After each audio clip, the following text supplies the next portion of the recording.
We zijn vanavond bij het Executive Diner op de Kalberg en Valkenburg, namelijk bij Thermé 2000. Ja, hier achter ons zijn al de eerste genodigden die binnenkomen wandelen. Voor het aperitief. Ja, dat een beetje erbij daar.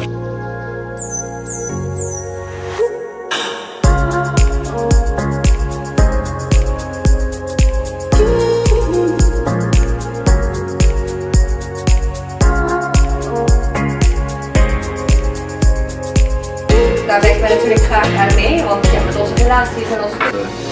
Een teleurstelling uitspraken dat we hadden gelezen in de pers.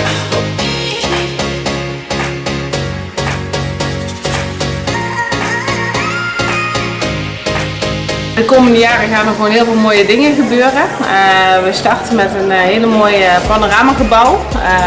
Dat gaat zorgen dat er veel meer rustplekken zijn, dat mensen ook echt, als ze hier zijn, hun rust kunnen pakken. En ik denk ook wel dat het in de tijdgeest van nu is, dat mensen ook bezig zijn met hun balans, met ontspanning. Misschien juist ook omdat ik hier toch al wel een tijdje zit, dat ik daar heel bewust mee bezig ben. Ik weet toen ik moeder werd van tweeling in 2010, dat we bij Thermé ook mindfulness gingen doen. En ja, dat was voor mij wel een moment dat ik ook dacht van, oh ja, het kan ook anders. Als je heel erg in het moment bent, dan kun je ook genieten van andere dingen. En dan kun je ook weer beter presteren op andere momenten.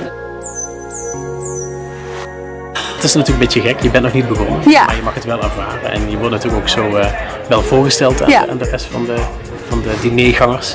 Maar ik kan niet anders dan trots zijn wat hier vanavond gepresteerd is. Ik vond dat er geweldig goed gekookt werd. En ja, iedereen was erg onder de indruk. Dus het mooie is, sinds ik aangekondigd heb een week of 3-4 geleden dat ik hier naar Thermé ging, toen sprak ik heel veel mensen, die spraken mij dan natuurlijk daarover.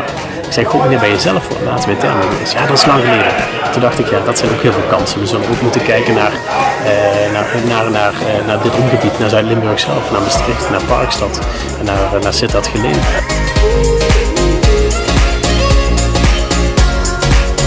Wil je ook op de hoogte blijven van het goede leven in beide Limburgen? Volg ons YouTube kanaal. Like ons op Facebook en volg Chapeau Magazine op Instagram.